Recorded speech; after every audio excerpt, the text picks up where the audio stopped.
Right. So I've never done a tier list video before, so let's just get right to it.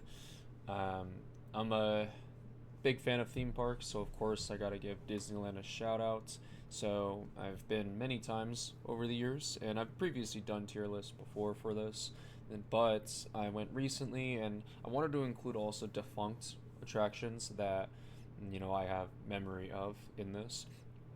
So this is including Disneyland Anaheim and Disneyland California Adventure. So just the whole Disneyland California resort. So I guess I'll start with the defunct ones. Oh, actually, so explanation of criteria. So I'm doing SSS, SS, and S. SSS is going to be limited to just one. It is my favorite attraction, and then SS is going to be fairly limited and a little more open and so on. So what are the criteria? The criteria are, is it fun? Is the attraction fun? Um, Obviously, personal attachment is a major factor. Queue as well. Not a significant factor, but it is a factor nonetheless. You're going to see some rides that are great but have terrible queues and they're lower. You're going to see some rides that I don't think are that great but have awesome queues and they might be higher. Then I'm also going to put, significance. What does this attraction add to Disneyland? Because otherwise, let's be honest, the thrill coasters, the e-tickets would all be high, and like the kiddie stuff would be lower. So I'm going to try to divorce myself from that and also consider history. So let's start with speaking of history, the defunct attraction. So the first one I have here is Innoventions. And I know Innoventions, that like building has a lot of history with it, right? That's where America Sings used to be. And it's where a lot of kind of Epcot stuff was. And then Innoventions was kind of a holdover of that. So the thing with Innoventions was it kind of lacked an identity. And it was, Tomorrowland has that history of corporate sponsorship. That said, like there was some cool stuff. I remember I liked Innoventions a lot. Mostly though because number one, they had Game Cubes in there for a while, and number two, it had good air conditioning. But they also had other cool things. They had the Home of Tomorrow. I remember that. I remember the like, oh gosh, what's the name of that robot? A Simo robot. But what did it add to the park? I feel like it's just discount Epcot. So I'm just gonna go see. So we're sticking with Tomorrowland. So we have two of the theatrical attractions. So the first is Honey, I Shrunk the Audience. Now, unfortunately, I don't vividly remember this one too much, but I was a big fan of it. I love the movie. Fun fact: the movie was written by Stuart Gordon, Brian Yuzna of Reanimator fame. But what was cool about Honey, I Shrunk the Audience, this was sort of ahead of its time. I know that it was replacing Captain EO, but it did a lot more than Captain EO. It was much more special effects heavy, more 4D. It put that emphasis. And so I have to give Honey, I Shrunk the Audience its flowers. However, Captain EO, I'm going to go on record and say that Captain EO is probably the greatest theatrical attraction at a theme park. It's so cool. I mean, you have Michael Jackson, George Lucas, Francis Ford Coppola, Angelica Houston. I mean, how can you go wrong with that? This, just wish they didn't get rid of it, man. Like they don't use this building for anything. It's corny. It's ridiculous. When I saw it, it was the tribute for after Michael Jackson died, so they incorporated actually some of that effects work from Honey, I Shrunk the Audience, the 40 stuff. The seats kind of bounce to the music, but I had to take some points off because they did get rid of the laser show. That was a major part of the original attraction. It's gonna go S, but as a film itself, I love Captain EO. It's so corny and ridiculous. We have Bugs Land, so I know there's like a few attractions here that I'm missing. It's like, frankly, they were so minor. I didn't want to just stuff it with Bugs Land stuff. And also, one of these attractions did end up actually getting replaced. So I just went with two. So the first is It's Tough to Be a Bug. And this is another theatrical one. And this was a really cool one. It's not great. Well, parts of it are great. I think the story is kind of whatever. It really doesn't get interesting until Hopper shows up, but when he does, he's awesome, and the animatronic is great. It's like genuinely scary. It's another thing. Like it was very scary as a kid, and it's pretty cool. They have like the seats kind of move, like bugs are crawling in them. The queue is really cool. I'm gonna go ahead and put that in A tier. Then we have the Heimlich train. This is a pretty dull ride. And as a kid, I always felt cheated because if I remember correctly, there's this part where it looks like you're gonna go into like Brussels sprouts, but then Heimlich doesn't want to do that, so he goes somewhere else. And I don't never knew if there was like if it was a choice, if you could go through the Brussels sprouts, or if it's just a joke. Oh, veggies are bad. You know, Brussels sprouts are like one of the best, but it's fairly dull. D for dull. So Splash Mountain. So I kind of considered like, do I put Splash Mountain on this list because obviously it's Tiana's Bayou Adventure now, but it's essentially the same ride. Except I was thinking about it, it's like no, it's not. First of all, Tiana's significantly worse, so that's a little spoiler there. But I mean, Splash Mountain. This was an iconic ride. I'm really heartbroken that it's gone. I know it has a lot of history with the park, and it's an icon, and I get it, right? Like, okay, it was based on an IP, a controversial IP, but all that aside, it was based on an IP, just like Tiana was. But the thing is that Splash Mountain was so divorced from its source, Song of the South, that it's like, let's face it, no one even knew it was based on that. It really had its own identity, and taking that out basically erased Critter County. And I think this is a significant ride, and I miss it dearly. So that's SS for me. Now I'm gonna skip Tower of Terror for now. We have the Maliboomer. The Maliboomer didn't really have much personality. It was a typical kind of rise and drop ride. I was actually very scared to go on this one for a while. That I eventually did go on it, and it's fine. Supreme Scream's kind of better at Knott's Berry Farm, so it's fine. Just see. Muppet Vision 3D. So I know I said that Captain EO was probably the pinnacle of the theatrical experience, but in terms of like concepts and really like bringing it all together, I think Muppet Vision takes the cake. I have a lot of personal attachment to Muppet Vision, especially because it was Jim Henson's last Muppets project, and this is one where it used the 3D so well, so well, and I really this is one of the ones I miss the most for sure. And while Captain EO has like the legacy, I think Muppet Vision, just the way it all comes together, the queue, the pre-show, they had suit actors, they had puppets along with the movie. So while like it's kind of cheating, right? Because Captain EO is more like directly just like a movie that you watch, but Muppet Vision is like so immersive. So like I have to give it to Captain EO because it was the pioneer, but I mean Muppet Vision's right there with it. It's just in a very different style. Okay, Tower of Terror. I just realized I forgot to put the original Star Tours. Whatever. Tower of Terror.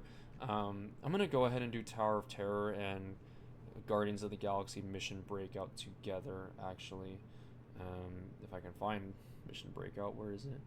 Well, okay, well there it is. So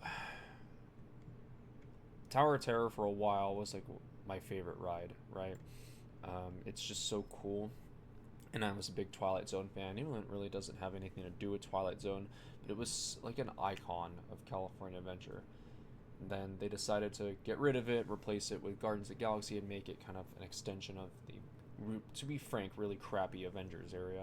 I mean, that all said though, let's face it, guys, it's been time, right? And our version of Tower of Terror was never nearly as good as the one that was in, the original in Orlando. I've also since been on the Disney Sea Tower of Terror, and while not as great, it's a lot of fun, and I like that it's so different. It has this much older aesthetic to it, and it's more about like adventurers, right? And it's very pulpy. And I think all these tower drop rides can coexist, right? And so I'm just gonna say Tower of Terror, the original, I have to give it its flowers, right? But I'm gonna say I think time has gone on that I appreciate Guardians more. I mean, it's Marvel, whatever, but I mean just the aesthetic of it, the way they pulled it off, the pre-show with the Rocket Raccoon animatronic, the unique. Oh, I don't wonder what song they're gonna play. Like, it just so much was put into it. The Yeti from Matterhorn. Like they hid that in there. Like, how cool is that? So Gotta give it its flowers. Original Tower, not original, but previous Tower of Terror. But I think Guardians has actually improved it, and you know, it's just as thrilling. So that's all of the defunct ones. So we'll go ahead and just keep going here. So the Disneyland Railroad. I mean, look, most people probably don't ride this, but it has a lot of utility. And for being just like a train, it's really cool. I mean, they have like a real conductor, and you even have some surprises, like, the dinosaurs and stuff. So I think it is very important and a very crucial and iconic part of Disneyland. Jungle Cruise. So Jungle Cruise is kind of like a make or break. So it kind of depends on your host, but that interactive element makes it special compared to other ones. Now, is it a must ride? No, but it's fun, it's cool, it fits its area, Adventureland, very well, and I think it deserves a B spot. Indiana Jones, for a long time, this was my favorite ride, and then it kind of started to decay, literally. Things were just not working. What the biggest thing that I remember is when the three-door area at the beginning, that stopped working, and that doesn't work anymore. But they replaced it with something that works. The rear projections make it look like a different door. But the more I went on this, in more recent years, the sadder I got. And I was gonna put this, probably down in B, but I went on it recently and they fixed it. They fixed it. The boulder works. The snake lunges at you. The fire effects are great.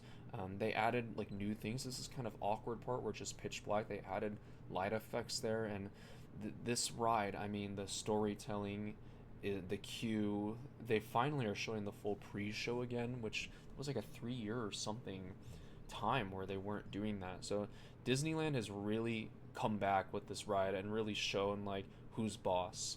I think this is one of the greatest theme park rides ever, and it's fantastic right now. If you can go, definitely should. The Mark Twain Riverboat and Sailing Ship Columbia. I'm kind of going to include Rivers of America as a whole with these two, and I think these are absolutely crucial parts of the park. And I know like it seems kind of boring or silly, right? Is Mark Twain River? Oh no, yeah, there. But Tom Sawyer Island's not here. Okay, so I'm gonna kind of just lump all of these together, and kind of controversial, but I think that Mark Twain Riverboat, and then by extension Rivers of America, is like a crucial part of Disneyland. I think that every theme park should have a quiet area, a place to kind of decompress and to just relax. And the thing is, most people, like, go to Disneyland, they're coming from maybe out of state. They want just all the thrills and the excitement. But us locals, we who have gone a lot, we really appreciate stuff like this. And unfortunately, Disney World, they just got rid of it. They gutted it for more IP lands, and I think that's just horrible. So as for which is better, I'm gonna say that the Sailing Ship Columbia is like cool. I think that the downstairs area is awesome, but Mark Twain, it's more impressive. It's comfy. It fits the kind of area really well, and you can sit. That's a big thing. Also, the announcer is fun. But if I were to include Tom Sawyer Island in here, it would probably be like in between these. I know it's been stuck in Pirates mode for a while, but I think that Pirates actually fits considering that, Tom Sawyer did face pirates, so it's not like out of the question. And there's some cool stuff there. If you've never been, you definitely should. You're missing out a lot. You're missing out on one of the best animatronics, by the way, in all of Disneyland is hidden in Tom Sawyer Island. Literally hidden. A lot of people probably don't even know. Big Thunder Mountain. So this is the one of the iconic mountains, right? We already had Splash Mountain. Now we have Big Thunder Mountain, and Big Thunder. I'll say it is very fun. It's classic, but it's not as impressive or exciting as some of the other mountains. So I think it's fair to put it like mid B tier, right? It's a lot of fun. It adds value to Frontierland. The queue is okay, but this feels kind of more like a Knott's Berry Farm ride. And that's not a dig at Knott's Berry Farm, but it doesn't have as strong of a tie to Disneyland, right? Mr. Toad's Wild Ride. So we're at the Fantasyland Dark Rides now, and Mr. Toad's Wild Ride. Wow, these are the only Frontierland ones, huh? Anyways, Mr. Toad's Wild Ride. is one of my favorite dark rides. It's just so like fun and weird, and you go to hell at the end. Like how cool is that? That's an easy A tier. Snow White's Enchanted Wish. So this is a reworked version of Snow White's Scary Adventure, which I never really cared for, and I still don't really care for it. But it's Snow White, you know. Give it its flowers. Peter Pan's Flight, S. This is a iconic dark ride. There's a reason why this is one of the most popular rides at Disneyland consistently. It's super charming. The renovation they did recently is like really good. Casey Jr.'s Circus Train. You know, it's again add value. It's a kiddie ride, and it's an okay kiddie ride. So, better than Snow White, I would say. Storybook Land. So again, I was talking about quiet areas, and this is honestly this is one of the most slept on quiet rides at Disneyland. It's very relaxing. Again, you have a good host that adds a lot to it, but I just love dioramas, and the dioramas are very charming. I think it's kind of been a little tainted because they're including a lot more like modern Disney stuff, but this is a very important ride there. Dumbo the Flying Elephant. Look, it's iconic. I remember getting the feather and being kind of excited. Would I go on this now? No, but I'm giving it its flowers. King Arthur Carousel, you know, more of the same. Never was a carousel guy, but it's there. And I would say that there are much better carousels, not just Disneyland, but just in general. Mad Tea Party, I mean, it's iconic, right? It's iconic. Alice in Wonderland, this is a more unique dark ride. This is one of the larger ones, and actually has an outdoor section too, a small one, but nonetheless. It's a strange one, and it's kind of less of a priority for me because it is like I think longer than a typical dark ride, larger as well, and the line therefore is larger. And it's not, you know, these dark rides don't have very great queues, right? How could they? They're so small. So it's not one of my favorites, but it is cool. And honestly, I haven't been on it in a long time. It's just I feel like the value of the ride versus the wait time. It's not like Peter Pan. Peter Pan is quite long of a wait, but I think it is worth it. Alice in Wonderland, Matterhorn. Matterhorn. Oh, this is a janky, crazy old coaster, but it's so fun. It's so fun. Very thrilling. More so than Big Thunder. But the jankiness kind of like you might get some neck pain if you go on this. I think I would put it right here. Yeah, it is an iconic part. I think it's the tallest structure at Disneyland, and you see it basically anywhere in the park. Pinocchio's Daring Journey. I have a soft spot for this ride, but the storytelling in this one is a little weak, I would say. So it's just gonna go like kind of mid to low B. It's a Small World. Okay. Controversial. I think this is one of the most important theme park rides ever. I think it's so beautiful. The production design, the art direction, the message of the ride is so special. And this was such an important ride for Walt Disney, and it's so charming. I would put this in like SS tier if it weren't for, you know, like them putting Disney characters in it really kind of soils it for me. Like I get it. It's showing, hey, look, we have all these stories from around the world, but it takes away from that innocence of the ride. I mean, it's still a fantastic ride. That song is a little annoying, but it's charming. It's very charming. So this is a high S for me. I'm not gonna count these like seasonal ones, like Small World Holiday. Screw that. Guardians of the Galaxy. Screw that. Autotopia. So it's a strange one. It's a strange one. Sponsored by Chevron. You just drive cars. That's it. It's all right. It's all right. It's not as crucial as something like Dumbo or Casey Jr. I'm gonna put it like probably at the bottom of C.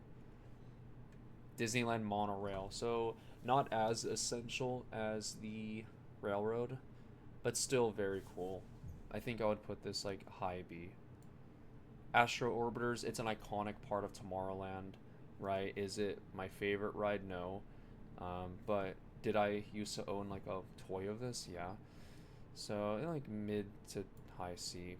So Star Tours, I forgot to put the original Star Tours, and that's a shame. Although the new Star Tours is very similar, but I would say it's worse. It's worse than Wait, did I say the original? Or, no, the new Star Tours is worse.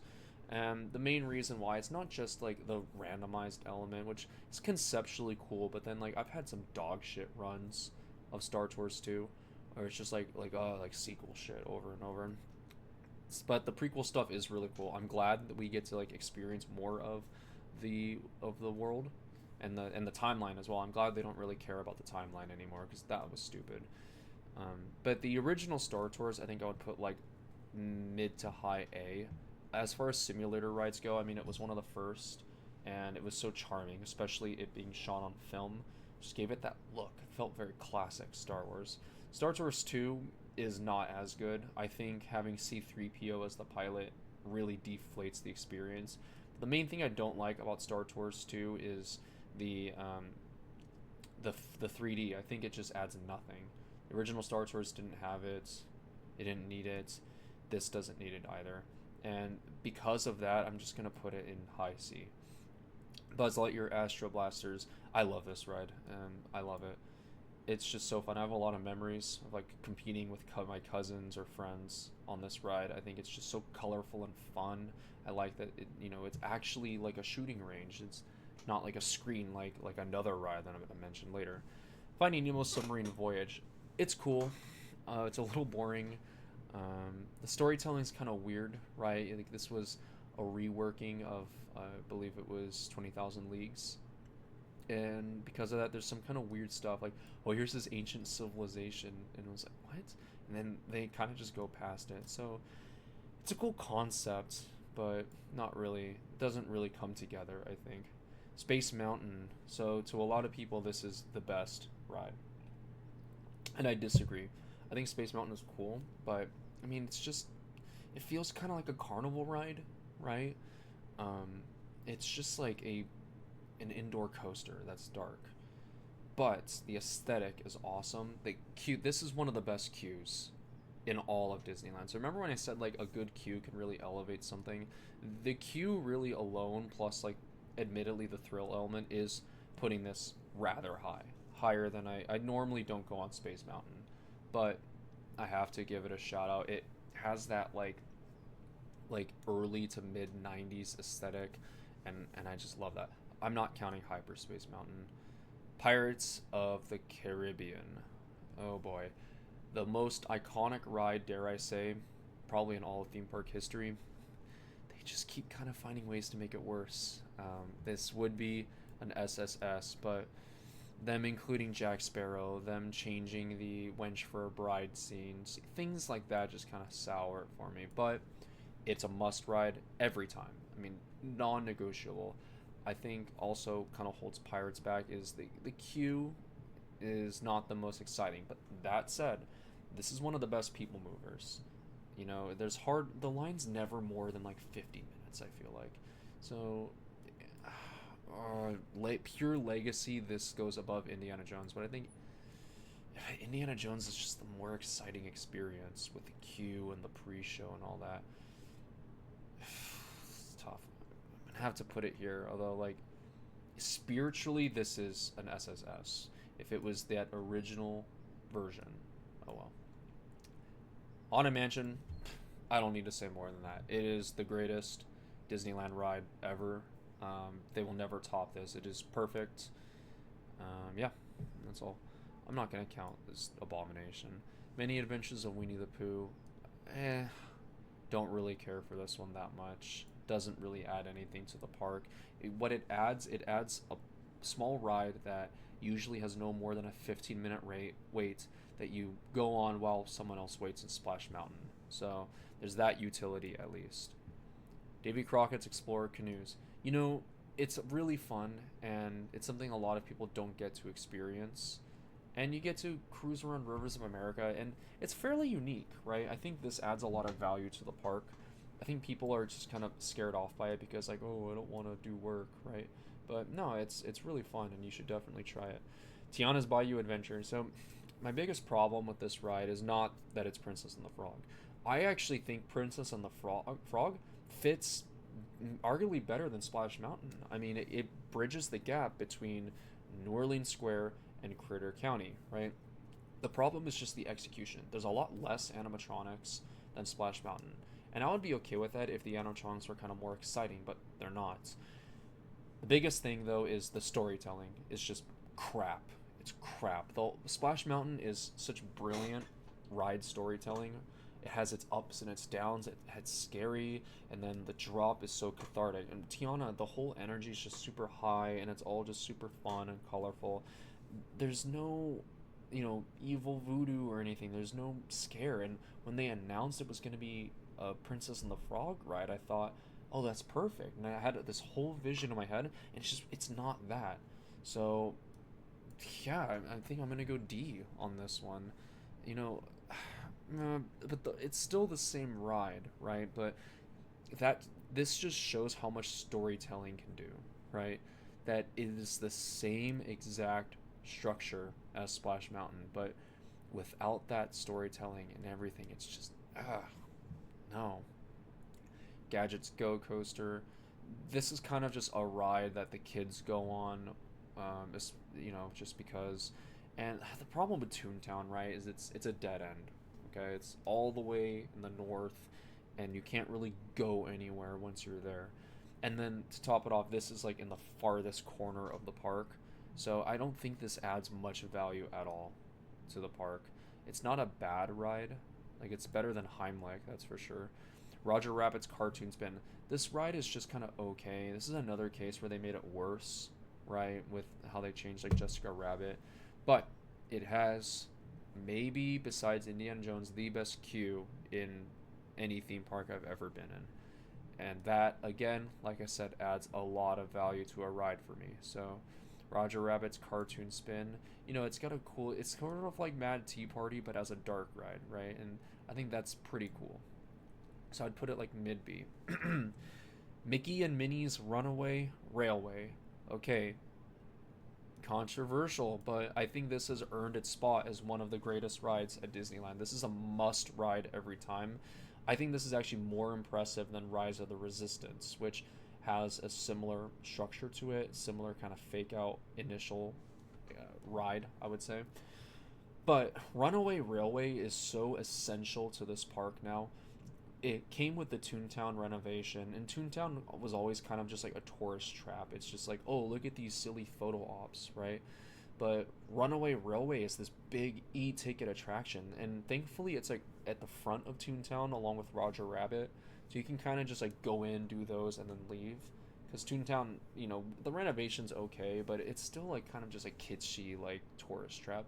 But this ride is so awesome. The theming is great. This is much better than the Orlando version, and it just fits its area so perfectly. I love the kind of quasi museum queue where you're seeing like Mickey Mouse history, and you're seeing like recreated props and costumes from his previous cartoons.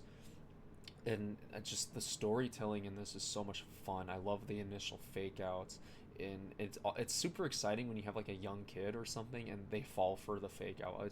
I don't want to say too much about this ride. You're like, what, a Mickey Mouse ride? What? Like, this is such a special, cool ride with so many great effects and tricks. The rear projection is some of the best in this park, and the whole thing is just so seamless.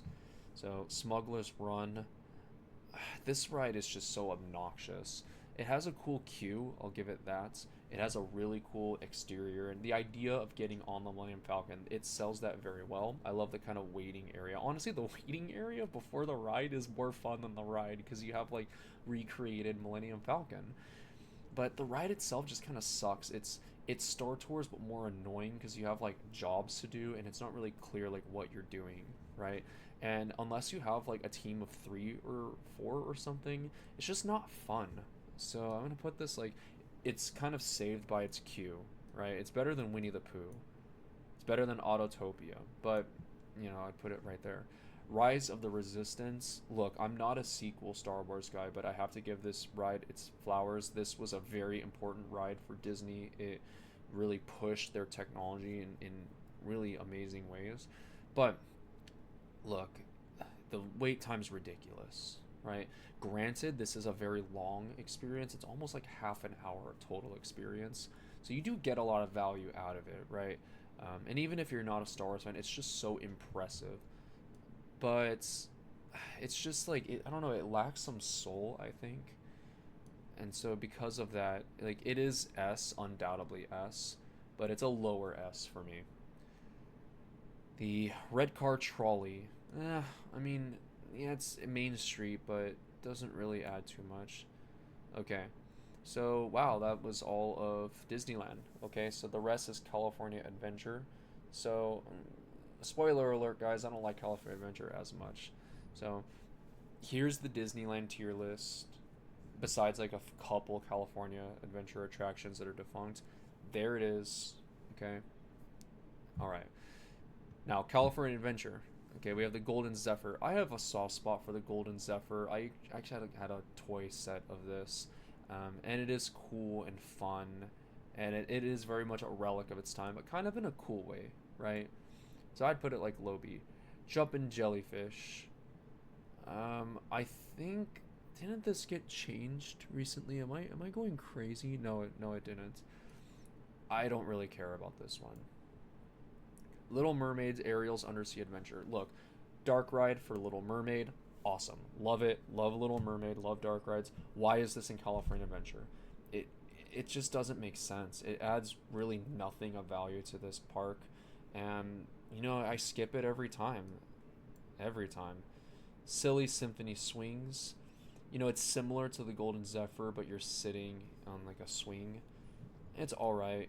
It's all right. Goofy Sky School. Now, I'm not a mini coaster guy, as you can tell from where I put Gadget Coaster, but this is a fun one. And this is I believe, a rework. It wasn't always a Goofy ride, but it fits Goofy. I don't think it adds too much to the park. California Adventure as a whole has this like identity crisis, right? But as far as mini coasters go, this one is actually really cool. It's quite large for a mini coaster, and so this is like Apex mini coaster. I think this earns a kind of like mid to high B. Grizzly River Run. You're gonna get wet. I think this adds a lot of value to the park. I mean, the Grizzly Mountain is so iconic. I remember seeing the commercial for California Adventure as a kid and thinking like, wow, because it's just like the mountain roaring. It was really cool. So, do I go on this all the time? No, but if it's hot, am I gonna be more likely to go on this? Yeah. So I think it earns its A spot. I'd put it like right underneath Davy Crockett. So the Soarin' over California is so classic. It's such a classic feel-good ride. I love the queue is fun and immersive. I love the Patrick Warburton pre-show, the music by Jerry Goldsmith, the smells of the orange. When I think of Soarin' over California, I think of my childhood, and I think of just bliss. Is it a glorified screen? Yeah, but as far as screen rides go, this one is just so special. Then that brings us to Soarin' Around the World. It's a reworking of the one from Beijing/Disney Sea, but not as interesting. They actually brought it back to Soarin' over California. Unfortunately, it's because they are going to change it with apparently Soarin' Across America, which that doesn't really sound that appealing to me. Soarin' Around the World is not as good. It's not as good. I'd put it below Star Tours. The smells aren't as great. The CG is kind of wonky. Yeah. Monsters Inc. I keep forgetting this still exists. So this is the infamous reworking of the much more infamous Runaway Limo or Superstar Limo, whatever it's called. This ride sucks. I almost want to put it in F, but I'm gonna be nice. The Roz animatronic is cool. If you really like Monsters Inc., sure. The queue kind of is whatever. I'm not gonna put it in D. It does have the Roz animatronic. She is very out of pocket, and that's kind of funny, but that's a low C. Radiator Springs Racing. Ooh, you know what? I have an SSS for Disneyland. I have an SSS for California Adventure. Perfect ride. Perfect. I think the only thing holding it back is the queue, right? The queue is not great. You're just kind of just waiting outside, but you are waiting in a very beautiful area because Radiator Springs as a whole is awesome. And especially at night, this is a badass ride, and the lighting makes the queue kind of more fun.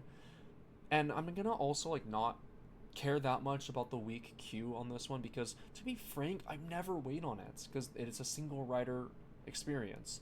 So it's not basically a non-factor, right? If you really want to go on this ride, there are ways to get on it quickly, but the wait time is a little ridiculous, I'll say.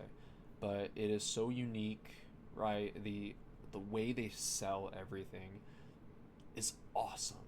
This is such an awesome ride, and like, yeah, IP land, whatever, but I think Radiator Springs does do a lot for California Adventure. It fits it so well, and it's just so beautiful. Okay, Luigi's Rollickin' Road. So I'm a little salty on this one because it seems like every time I try to go on it, it closes. Um, it's fine. It's fine. Mater's Junkyard Jamboree. This is sort of like bootleg Mad Tea Party. Like, it is fun. It is quite thrilling. I'll put it in B. It does. You do need kind of smaller rides, right? You can't just have the e-ticket big Radiator Springs. So, you go on this ride or Luigi while you wait for Radiator Springs to die down. I'm not counting these ones. I'm not counting the holiday ones. Toy Story Midway Mania. Here we go. Boom. I hate this ride. It is the one of two, borderline three, but I've only been on one ride once. I hate this ride. I do not hate most rides, right? I hate this one. The 3D is just obnoxious. The shooting thing like just sucks, and it is just I don't even want to do it on camera. Like, it just looks and feels weird. Um, and compared to like Buzz Lightyear Astro Blasters, which is like an actual shooting ride with actual props, and this is just like you spinning around and screens. And the coolest thing about it, the Mr. Potato Head animatronic slash living character thing, doesn't even exist anymore. So screw this ride. The Pixar Pier Ferris wheel. I'm not gonna count the swinging or non-swinging. I was always scared to go on this ride. I had a fear of heights for a while, but this does add so much to California Adventure. I mean, it is like one of the biggest structures there, and it's a Ferris wheel. If you like Ferris wheels, then yeah, I think a Ferris wheel is kind of an easy thing to put in a park, right?